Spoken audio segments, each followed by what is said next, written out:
But yeah, we have a follow-up to this movie. And I'm not going to lie, if I had known this movie was so interconnected with Halloween 2018, I would have made sure to watch it right before going to see this. Because holy crap. This is literally like minutes later. Like, from the shit we see at the end of the credits of Halloween 2018. Yeah. Of them riding in the back of a truck away from Laurie's burning inferno of a death box prison for Michael Myers. This movie fucking opens with it. Yes. And there's even stuff that is obviously like before the end of Halloween 2018 that we just didn't see.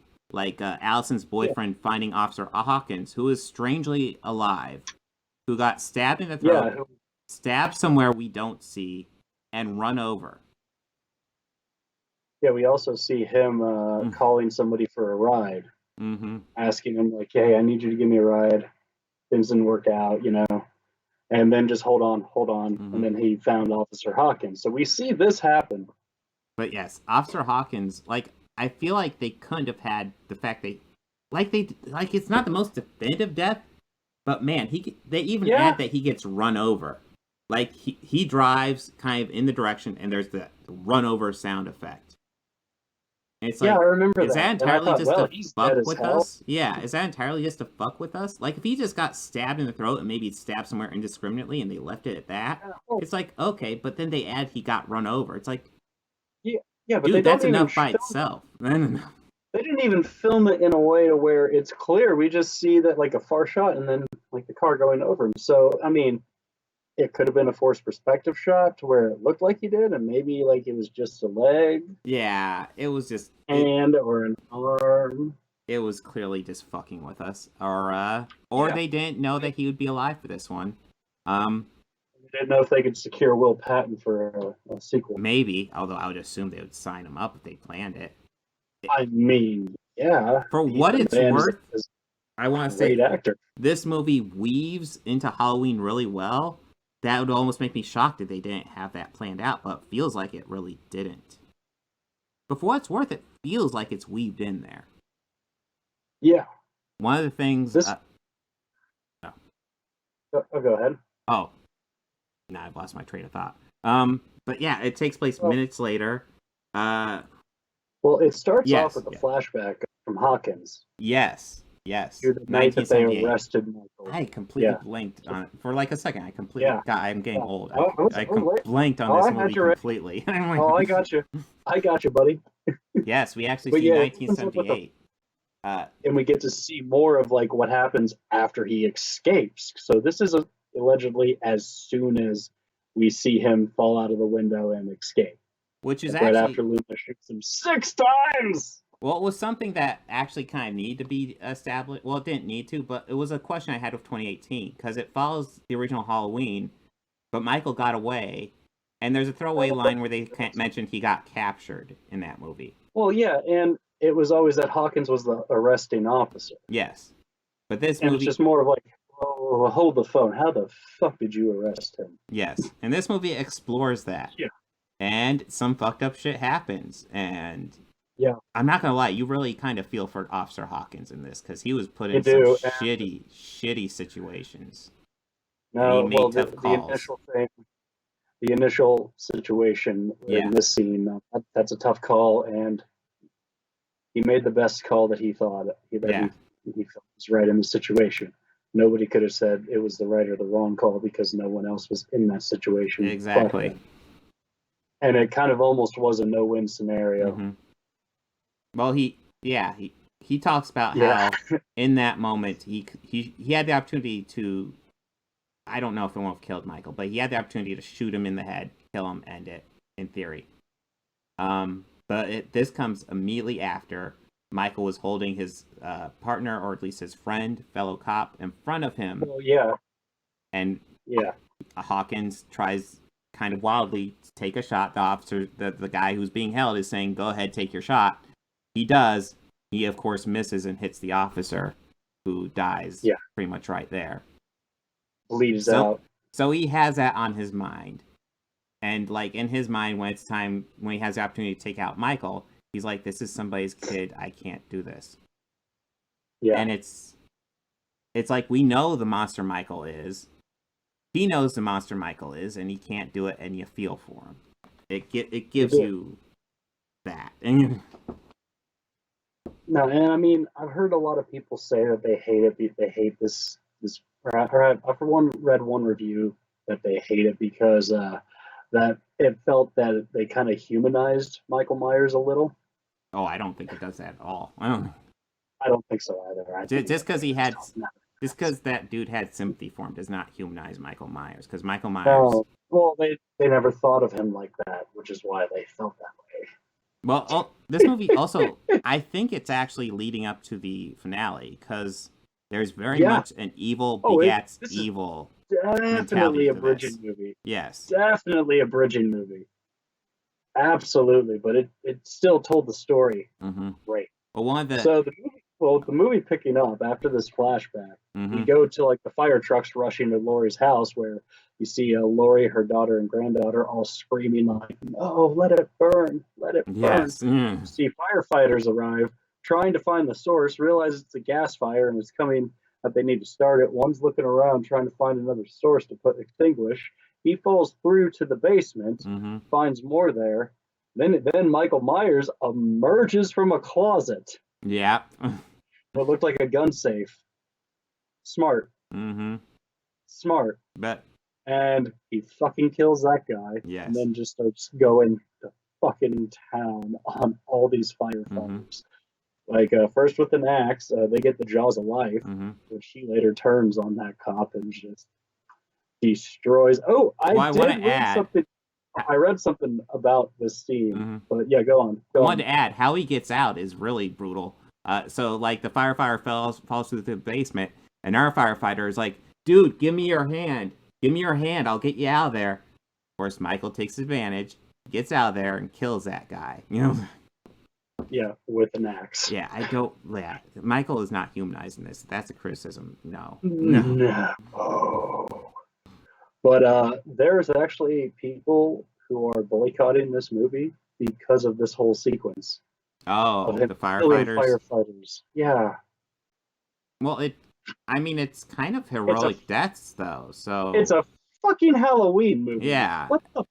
Nobody cared that time he blew up a fucking police station. I mean, it shows it gives the firefighters a moment to kind of, like, they see Michael Myers, and they don't run. They stand up and they fight him.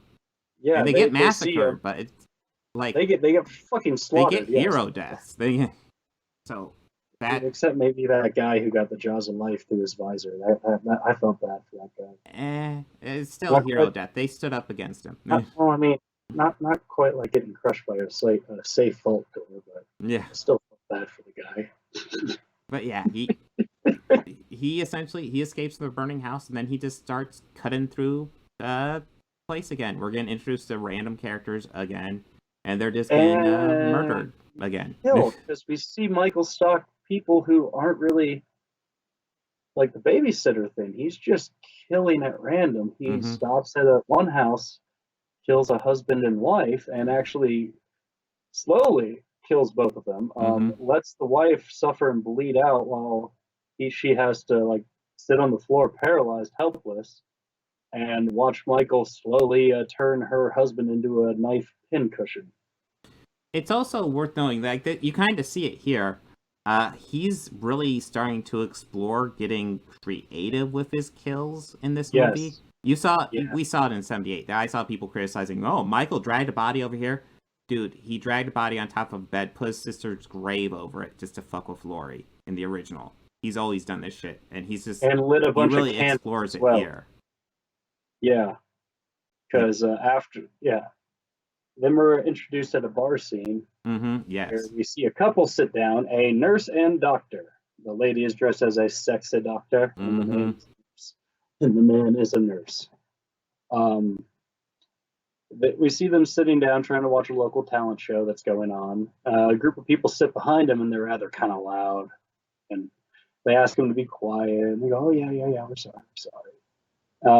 Then we're introduced to a Tommy Doyle, or ask Tommy Doyle to come to the stage. A gentleman from behind them comes up and recounts his experience of 40 years ago and shares his experience and story with everyone at the bar, and saying that he's there with fellow survivors. We are then shown to Lindsay, who was being babysat by Annie, later Jamie, and then later Jamie, or Laurie Strode, who protected both of them from Michael Myers. There was the nurse who got attacked in the beginning of Halloween when Michael escaped Smith Grove. And there's also little Lonnie, who was Tommy's bully when they were younger, but they were able to become friends because we're also shown earlier a encounter of later that night where Lonnie's walking home and he runs into Michael, or he trips after getting bullied by some kids, and he trips and he sees Michael and he starts screaming and crying, and is later saved by a cop. He's like, "Where is he? He was just here, this man," and he just ran away.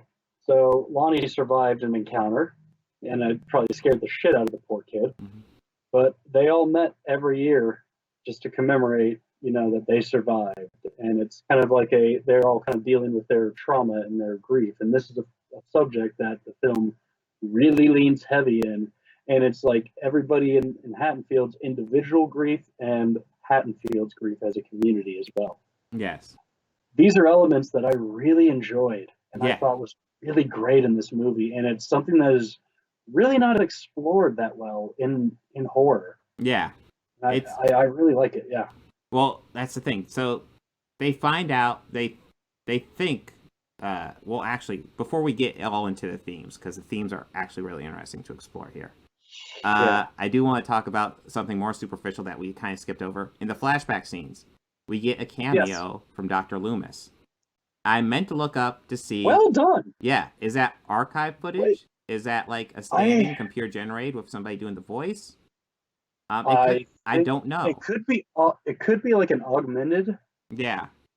Like an augmented voice. Like, I mean, I'm sure that they have enough audio samples of him that they could put it into some sort of a program or run some sort of effect to where if like we type a paragraph in and we could have this character saying this, kind of like those deep fakes and everything. Well, but I couldn't tell it, but it looked very well. I mean, I could tell immediately it was an effect because Donald Pleasence hasn't aged a day since 1978. Yeah. And living. Yeah.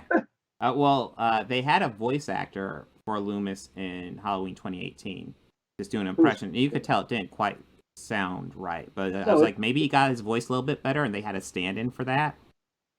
One thing they did do for the 78 stuff was that they aged the footage a bit, which was obviously a smart move. It makes stuff like that easier. I mean, and it also also makes cutting between the two clear where you're at in time. I'd say that, and this usually in these movies too, though, there's like a little bit of comedic relief in here because you've got to have a little bit of comedic relief in these. Our comedic relief in this film was brought to us by two characters by the name of Big John and Little John, who now currently live in the fully remodeled and brand spanking new Myers house. Yes, and it's funny you brought that up because I felt like these characters were actually kind of important because they're in the Myers house, and we'll get to that later. But we don't meet them. But the same. But we don't. We don't meet them until like well into halfway through. It felt like. Well, yeah. Now another thing that I felt was interesting, and this is just with the plot, how we find out how all the people that we have encountered in these two films so far are how more deeply connected they actually are. Mm-hmm. Now, we later find out that Allison, Laurie's granddaughter, I actually had to look it up, Allison, I believe. Allison, her boyfriend, his dad is Lonnie. So his dad, when we later see with the trauma group at the bar, he gets a phone call from his son saying, "Hey, something happened. I'm here. You need to come get me." And this is kind of where the movie starts to go. I don't. When I say downhill, I don't necessarily mean it's going bad. It's like we were at the roller coaster and we've already hit the top of the hill, and it's just the wild ride is next. Yes. This movie steps on the gas and really doesn't let off. Well, yeah, it's like, as far as raw story, there's a lot borrowed from Halloween 2, but it does it cleverly, so it's not like obvious. It's different enough. But like the fact that it takes place a couple minutes later in the same night, Halloween 2. The fact that Laurie's in the hospital for most of it, Halloween 2. Halloween 2. But there's also elements that they borrowed from other films in the whole franchise as a complete series. They rallied a bunch of people together to help fight the evil in Haddonfield. Yes. Halloween 4. It's not something I barely remember that in Halloween 4 until you brought it up, but and Halloween they 5, do a good job with that. Yeah, because Halloween 5 is where they. No, Halloween 4 definitely had the mob. 4. It's 4 is definitely where they had the mob with the rednecks. Yes. It's the beginning of 5 where they show him firing him down like an old coal mine or an old mine, I think it was. Yeah. Yeah. And then at the beginning of 5, they show, oh, yeah, we also threw dynamite down there, too. But yeah, we have this mob. It's really started when you talked about the nurse and the doctor. I love that the Halloween costumes are actually flipped. The wife is dressed up as the nurse. The husband's dressed up as the doctor. When in reality, she's the doctor, he's the nurse. And he's the nurse. Yeah, which is just fun. But they see somebody in their car. And, she freaks out, goes back to him. He goes in and grabs Tommy. Yeah. Just before they leave, Tommy's talking to the bar owner. And, what is it they call, like, that old baseball bat that's behind there? How the bartender says, yeah, there's a name on it. I don't remember, though. He's just going to he's just going to give him a piece of this. And as soon as, he hears, like, Tommy, yes. As soon as Tommy Doyle hears, I really want to call him Tommy Jarvis because this is who he fucking reminds me of. He grabs the bat and he's just out there ready to fuck some shit up. Yes. Tommy Doyle is grown up. He had a traumatic event happen to him as a child. He's many ways as damaged as Laurie was. He is if not just as damaged, but he is ready for this. He's ready. Just like Laurie, he's ready to fuck up Michael if he sees him again. He really wants to be able to protect everybody because he was unable to fight and he was so scared then. But he's conquered his fear. And even in his toast that we saw earlier, he says he's ready. He's ready for that bastard to come home. And he goes over there and then we don't see who's in the car, but we see somebody in the car. Yeah. And we see it like drive off and then they chase it and then they later crash. And that mob of people outside the bar thinking it is Michael start chasing him. But and we also get a clear shot at this point telling the audience this is not Michael. This is not Michael because we see another homeless man who escaped. Who was actually in the very beginning of Halloween 2018. He was holding an umbrella, which I caught when I rewatched it. Yeah. I did catch that, and he's also in that shot. They do a lot of close-ups of him, and they're doing the shots of all the dirt of the mask. Michael's the back profile of Michael's head on the right side. Homeless man, umbrella man. Yeah, they do feature him quite a bit in that little series of edits. But we do see that it is this guy, and he was fucking terrified. He was just in a crash. These people are trying to hurt him. He's fucking petrified. This poor man. But we also get like reports, and we see it on the news that there was a crash. There's 4 teens dead, and there's people going, Jesus Christ, we need to get home. We need to get home because they realize that it's him. It's Michael. And Tommy, on the other hand, is saying, "Hey, if you're ready to fight this thing, join me. If you're not ready to fight this thing, go home. Protect yourself."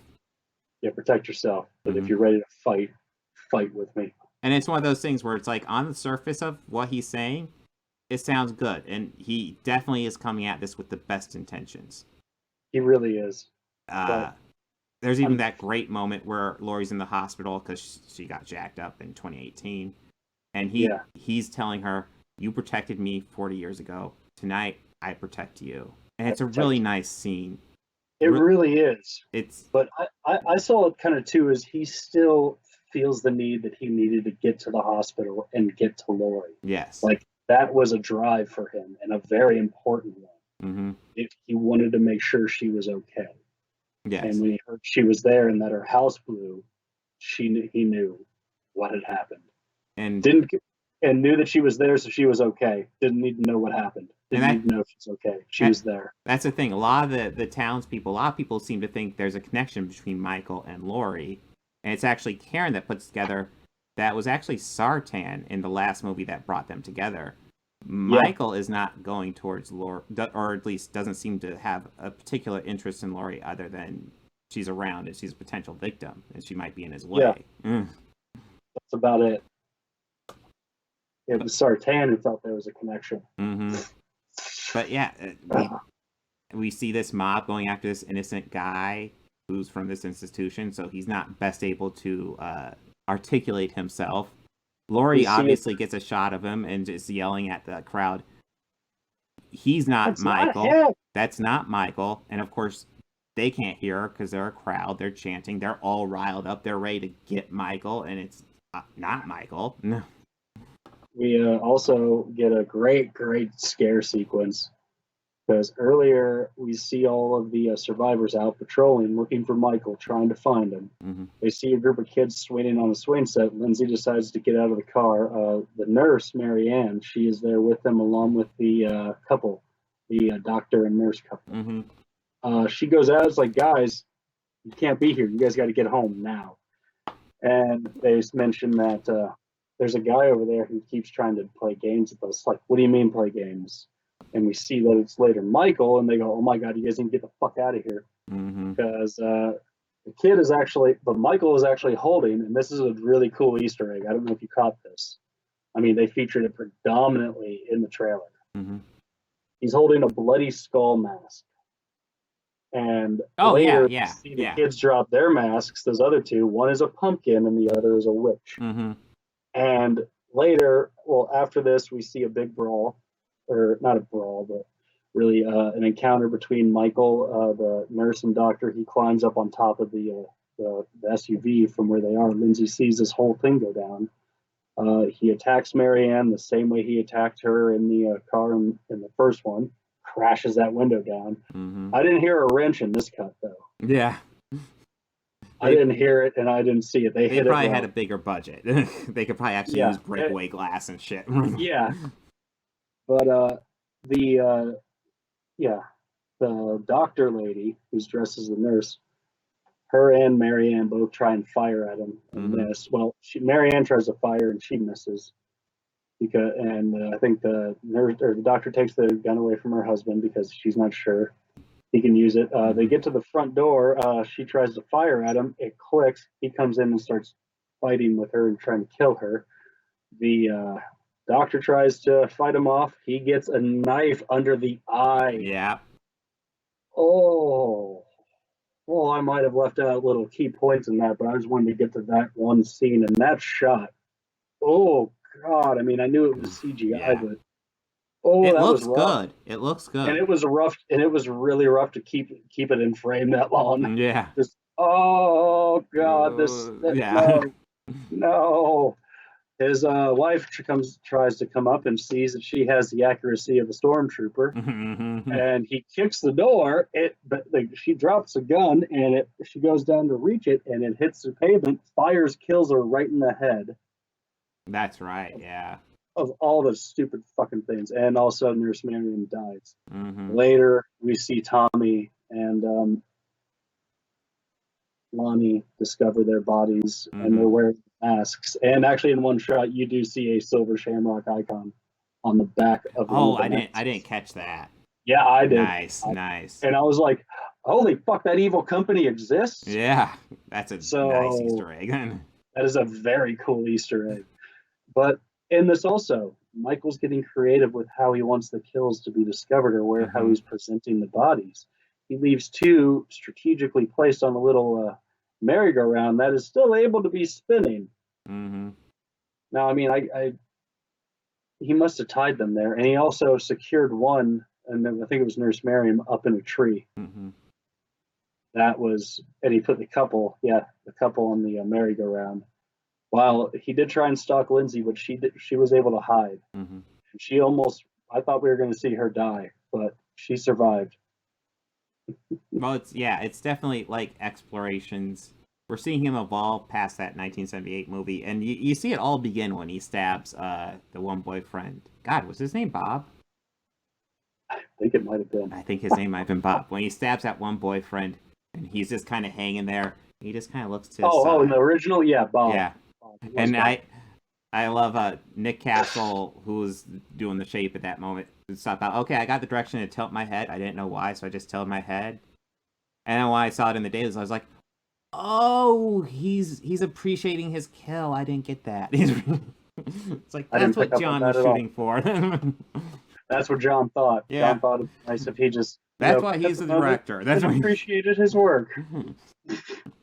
And that little notion, I think it was just he just kind of just took it and did it. Yeah. Like take a moment and stare at it. And I think Nick had said that he just thought, what if, like just But yeah, it's Michael's a fucked up. Like, I still can't believe somebody might think this is humanizing Michael just because Hawkins felt pity on him for one moment that he regrets. Well, it's just not more humanizing like him. That thought stayed with him the entire time. Mm-hmm. So I get it that you got an impression, but you really only paid attention like the first 5 minutes of it. Yeah. Hung up on a plot thread or the beginning point of a plot thread. Mm-hmm. But okay. It is something I think will come into play later when we get to Halloween I think that's definitely going to come into play in the next movie. Yeah. Absolutely will. Because my God, getting back to the mob. We're forgetting something. Yes. Right as soon as they arrive, I think that you see a security guard sitting down at a desk, and he's a very older gentleman. So shit, yes, he's probably a retired cop. Yes. You hear Karen say, "That's my mom, Lori." Lori Strode. You see him drop what he's doing and look over immediately. He knows what's up. Mm-hmm. He knows what happened. He's here. He's like, "I'm here. What do you need? Mm-hmm. What do you need?" He's ready to fucking kill. Mm-hmm. And for as little as he was in this movie, mm-hmm. he was really the biggest delight to see back. No, absolutely. I was actually shocked because, I saw Charles Cypher as Lee Brackett in the credits. Now I was thinking, what are they gonna like? This was after we saw Loomis. I was like, what are they gonna like reintegrate him in that way? Are we gonna get credit for Donald Pleasance like that too? Yeah, just do like just using his image. No, I don't know why I thought the actor was dead. I hate saying that. But no, he's back. So too. I think he's back for the first entry in this series since Halloween 2, right? Yeah, he was in 2. Yeah, and I think he and Pleasance fucking killed it in that movie because most of the two of them had to carry that whole movie. Mm-hmm. Except for the moment when that Jeff Daniels lookalike cop killed Ben Tramer. Yeah. Who is actually mentioned and apparently is alive and well in this timeline. No, he should be alive, and I want my goddamn spin-off trilogy. And you know what? From what I made it sound is because she said, like when they were talking about, when she was talking to the other Hawkins, she said, he said, I always loved you, Lori, but, things never worked out. He said, it's like, do you ever figure out what it could have been that they just didn't work out? And Lori said, you weren't Ben Tramer. Yeah. So it's just more of like, ooh, wait, is that Karen's dad? Is that Karen's father? Ooh, I don't know. Because I don't think. Yeah, they haven't established who Lori hooked up with, who the dad was. Who knows? Maybe. I would kind of love it if it was. That'd be a hell of a thing to throw in there. Who knows? I guess it doesn't matter at the end, but I do notice they haven't really established where Ben Tramer is in this series, and now we've even got Tommy Doyle established. Well, yeah, we did. We did have Tommy Doyle just established. I think now is the point where we're going to have to give a warning that we are getting into some spoilers right now. Heavy spoilers. But, like, we got to talk about the themes of this movie, and you can't do that without going into spoilers. No, yes. So, all right.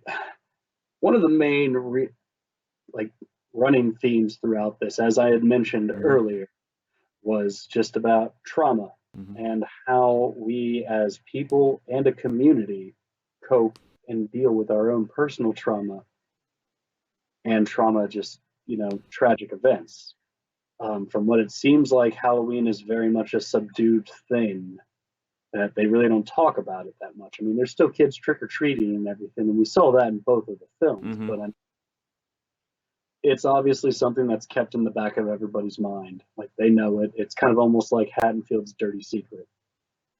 And there's still people that we find out that throughout that whole night, the trauma, it lasts and it passed through generations. As it's generational trauma, and we see that in the first one, but it's more really dealt. And I feel like this one was more of Karen kind of understanding that, this is who her mother is. Yeah. She knows what her mother experienced, and she kind of, I think the whole time she kind of has this realization of she completely understands why her mother was the way she was, why Laurie was that way the whole time. And slowly kind of getting into her own and realizing that, she needs to be more like her mother right now. And she does find herself very well into that role at the end of the film. Different result, though. Yeah. Well, before we get too far, we got to talk about the mental patient that was chased to the hospital. Well, she also, and this is also a good, thank you for bringing that up, because this is also kind of helping in her arc. Yeah. And she's seeing this and realizes that this man's going to get slaughtered. He's completely innocent, so she tries to help him escape. And she locks him away in this hallway. But the mob ends up finding her because they were chasing him and chasing them. And they find him, and he's completely locked in this hallway. And there's banging on doors on both ends. He gets so scared that he busts out a window in the hallway and just jumps out. In probably the most graphic death. Yeah, no, I wasn't even expecting him to show that death, because it's one of those deaths where it's like, yeah, it's tragic, but I guess we know what's going to happen. Maybe a bit unnecessary to show that, but it still gets. They showed it. Yeah, it's like they showed it, and it did kind of get the point, and it did get the point across. And yeah, it plays very much into some of the themes of the movie. But but the daughter, the granddaughter, goes on a hunting spree with Tommy and Lonnie and Lonnie's son. Tommy leads one team, and Lonnie and his son and Allison are all another team. They follow the line of the murders going to the Myers house, because Lonnie has a theory that when I ran into him as a kid, I was literally across the street from the Myers house. Maybe when he's done, that's where he was, because that's where he was heading the night that he finished with your grandfather or your grandmother. Yeah, they are, maybe even Lonnie specifically, are the first ones to kind of figure out this has nothing to do with fucking Laurie. He's just going home. He's just going home. And so they're there. They pull outside, and he tells his son, well, we didn't talk about we didn't talk about Big John and Little John. We need to get into that before I get into this. There's not huge amount to say. There's not a lot, but I just need to mention it because this is I just thought of another Easter egg that was in that. And I don't know if you picked up on this Easter egg at all, but we see Big John and Little John, who own the Myers house. Some kids try and pull a prank on them, saying that, hey, we bit into some of your candy. We got candy from this house, and there's a razor in it. My friend is sick. Help. And, they see the vomit and the razor. One kid, they're both out there trying to help the kids. They're like, oh, God, oh, God. They hear their door close, and then their third friend turns around with all of their candy dumped into their bag. And then the Big John and Little John decide to scare him and inform them that, this is the Myers house. You know what happens to anyone who comes into the Myers house without an invitation?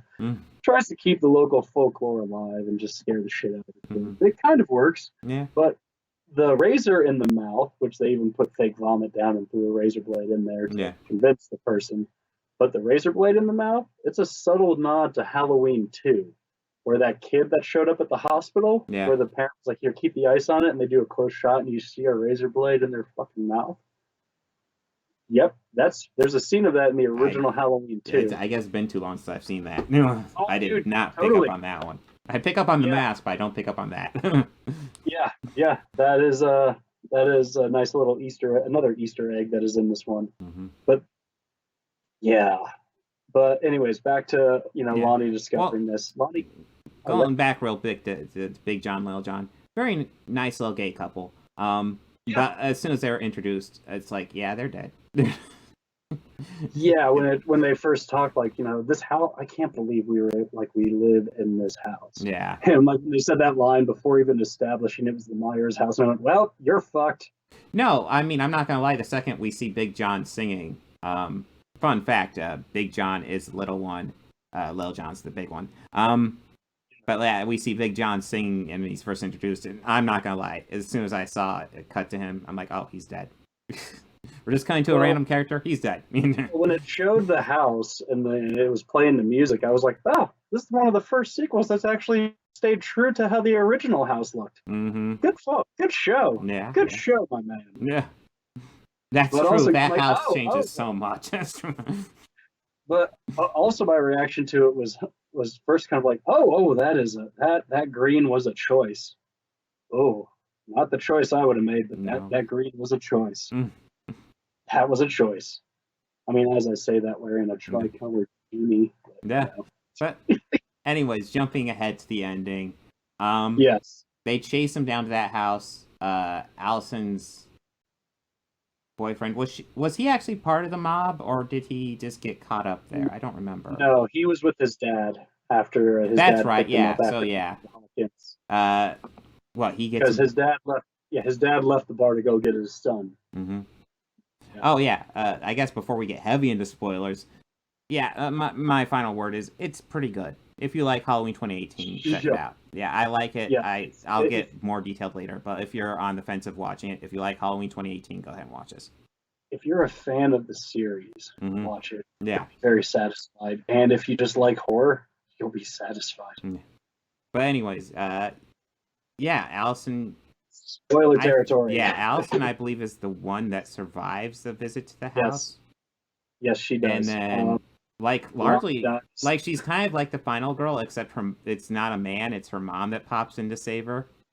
And, she beats the crap out of Michael for a moment and tears off his mask and leads him to the mob.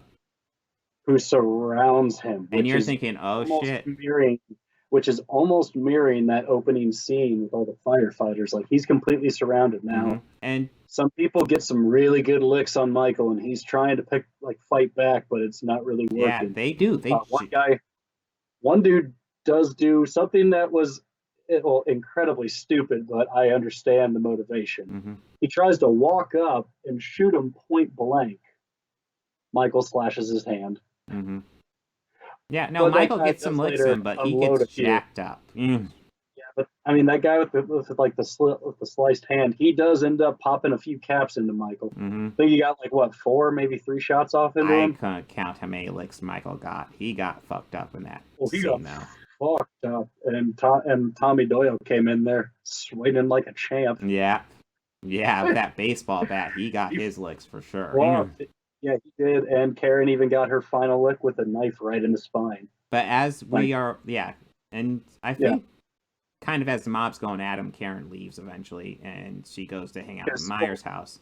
But during this... She looks up and she sees, kind of a reflection of Michael's childhood, kid Michael, staring out that window of his sister's bedroom. So she kind of feels gravitated to go there. This is after... Michael's still just lying there. For some reason, they fucking leave him lying in the street thinking he's fucking dead. I think Brackett does say his legendary line before the mob starts. He's like, hey, Michael, everyone's entitled to one good scare. But during this, it's like Laurie, I believe it's Laurie and Hawkins, and Laurie's talking about how like evil begets evil. That Michael is just growing stronger with all this evil that's going on, which is vitally important to what's going to happen. So after he gets jacked up, they fuck him up. Michael stands up, and he starts fucking them up. We see Brackett die. So much stronger than he was before. Well, we don't see Brackett die. We see him get attacked. We see him get slashed. Like, he gets way less. See his throat get slit. He honestly, he gets less fucked up than Hawkins did in the last one. So who knows? So, I mean, it's hopeful. Yeah. I mean, I hope so. If he's willing to come back, sure. Shit. Yeah. We also see Tommy Doyle. Yeah. Get fucked up too. Mm-hmm. We see a couple of other random townspeople get fucking murdered. But yeah, and this whole time while Laurie and Hawkins are having a conversation, they keep doing clips where we're still hearing their dialogue, but we're watching these town people and their demise. Yeah, well, and eventually we're looking as Laurie will go and walk and start staring out her hotel, or not her hotel, but her hospital window. We see Karen doing the same, and then an image of then Michael appears behind her. She realizes it, but doesn't have time to react, and kills her right there. And then ends with Michael staring out the window, and we kind of have a dissolve of Michael and Laurie staring out a window into the darkness. And that's Halloween Kills. Yeah. I think from raw story standpoint, this is better than 2018. I think for me, it hits too much the same feel that I don't quite enjoy it as much. But I also feel like if they were more isolated, this is the superior movie between the two. Oh, well, but just because with previous memory. But yeah, this is good. I feel that I was surprised by this. I feel like the choice to have it continue like moments after is a really smart one, and it kind of keeps that momentum going. So that, I mean, in theory, if the filmmakers are thinking that if you watch 2018 and then you watch this one immediately after, I think that all of these films, even like the third one, is supposed to all take place one immediately after the other. Yeah, well, this movie feels like it merges with 2018 very well, even though I still have serious questions about Hawkins and that shit. It like, construction-wise, this one, it's kind of amazing how well they made it go after the previous one. It's really well done. Well, you got to wonder how much of that photography was done while they were filmed when they wrapped the first one. That's the thing. Yeah, I almost have to wonder that too. Are they doing these all back to back? Like, is 3 already filmed? I don't know. I mean, I think that I don't know. I remember that they were going to start production, but COVID started. Yeah. So they had to delay it. But I mean, I follow Jamie Lee on Twitter and Instagram, and she's quite good at keeping up to tab, especially for fans. And especially now since it's Halloween, like, she's already shared a picture of like the script, of just the cover of the script. It just says Jamie Lee Curtis copy. Yeah. So I love the themes of this movie. Just kind of like with the idea of, hey, you know that thing Michael does is bad. You can't beat him by doing his thing. Like, essentially by playing his game. Because that's what the town tries to do, and they don't do well at all. No. Yeah, mob mentality. That was just such a great point to hit on. Because, I mean, if you think about it, a small town and something like this were to happen, it's more than likely mob mentality would just take over. Yeah, exactly. And it even makes me wonder, like, at the end of the first one, did they even defeat him, or was he just stronger, and that's why he jacked up those firefighters so effectively after that? Because it just seems like they've established Michael as just like this evil being that essentially feeds off the evil around him, and which is kind of terrifying. But he encourages it too. Well, yeah, and he definitely brings it out, and those around him, but yeah. I don't know, this Halloween entry definitely touched on a lot of interesting themes and stuff that has really not been covered or even like talked about in these films. Yeah, I particularly like how we saw how interconnected the whole community was throughout all of it. Mm-hmm. And that was like something that was nice, and it was tying everything back to the original. And again, like a lot of it was plot bridging, but that stuff I kind of just made it more feel like it was self-contained within that same span of time. But yeah, they did a great job on this movie all in all. Like Mm-hmm. I would definitely say an A. Yeah, it's definitely worth checking out. Yeah. The more I think about it, the more I appreciate it. It was well thought out. There's great ideas in this movie. I want to see how it ends now, because I guess they could shit the bed with the ending, because trilogies are like that. But it really feels like they might have had issues when they were putting together the first one, but it really feels like here they have a clear idea where they're going now. Oh yeah, they definitely do. And yeah, I want to see how it ends now. I don't know if that comes out next year or the year after. I know this all got postponed. I want to say next year. Maybe. But I think the original sure. plan was to do one a year, and then it got postponed, and then COVID happened, so it got postponed more. Yeah, so I'm not exactly sure on what the game plan for it is now. Yeah, but we will see. But I'm excited to see what they do with this. I definitely want it to end with the next one. Please no more after that. We don't need Halloween Resurrection 2.0. We don't. Oh God, can you picture it? It'd be Machine Gun Kelly.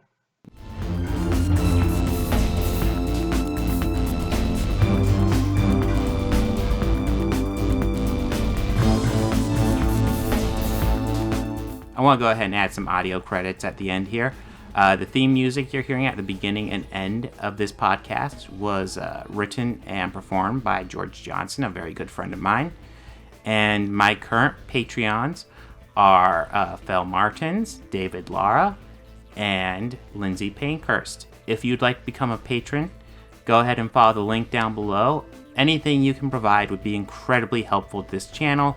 We're barely limping by right now. I'd love to make this my full-time job. I'm miles away from that right now, so any help you could provide, just $1 a month would be amazing. You know you want to. All your friends are doing it.